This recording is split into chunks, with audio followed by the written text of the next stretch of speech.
All right, good morning, YouTube. Good morning, Professor. So I'm going to run through Module 1 this week and starting my timer. We're going to try and do this in about 3 minutes. So there's quite a few things to get through. Explain the 5 phases of the digital revolution. So first of all, we started off with large computers. I always think of like NASA, where the computers were taking up whole rooms. And that was for scientists and data processing. And then that got shrunk down into personal computers, where the technology got better, got smaller, and was more accessible to other people, followed by all the computers being connected through networking, aka the internet, where data was sent back and forth.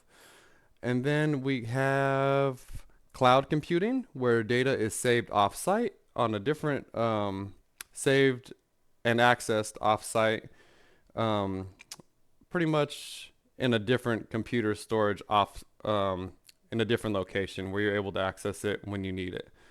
It's not on your PC or phone. You access it through the cloud.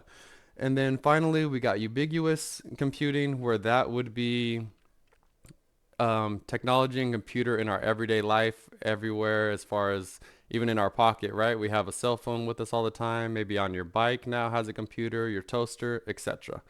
All right, so then we go on to what's the process of digital sampling? And digital sampling is pertaining to audio, and this is where the computer is able to decipher the audio and give it a numeric value, and that's kind of like where you see the line when you're capturing audio and it has the peaks and valleys, and it's turning that into data that's being able to be saved. And then moving on to describe the difference between bitmap and vector graphics. Bitmapped graphics use pixels, and that's where you have like pixel art, and it's good for photos. And the bit the bit or pixels are good at having different shades, so those are good for photos. Vector graphics are good for, or what they are points and paths where math is used to help the image be scaled down or up, which is very useful for things like logos, like McDonald's arches. If you want it on a business card, it could be shrunk down, or it could be blown up and it'll still look the same. So this is pretty difficult. 30 seconds left. Explain the difference between 4 popular bitmap formats. This is probably the hardest question. 1, JPEG.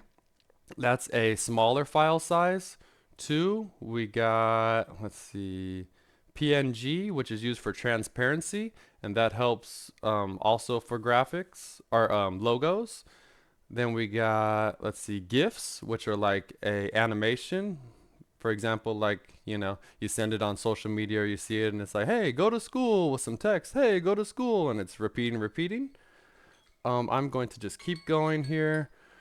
Let's see. My final one for that one is, I believe it's BMP, and that's a larger file size, opposite of kind of like the JPEG. Explain the difference between 2 popular video formats. One, we got MP4, which I grew up in the MP3 era, so I kind of remember this now as MP4 is better, right? And it's got video, audio in HD, and also subtitles, which is good for like streaming, Netflix, video streaming, things like that. Explain the purpose of a codec.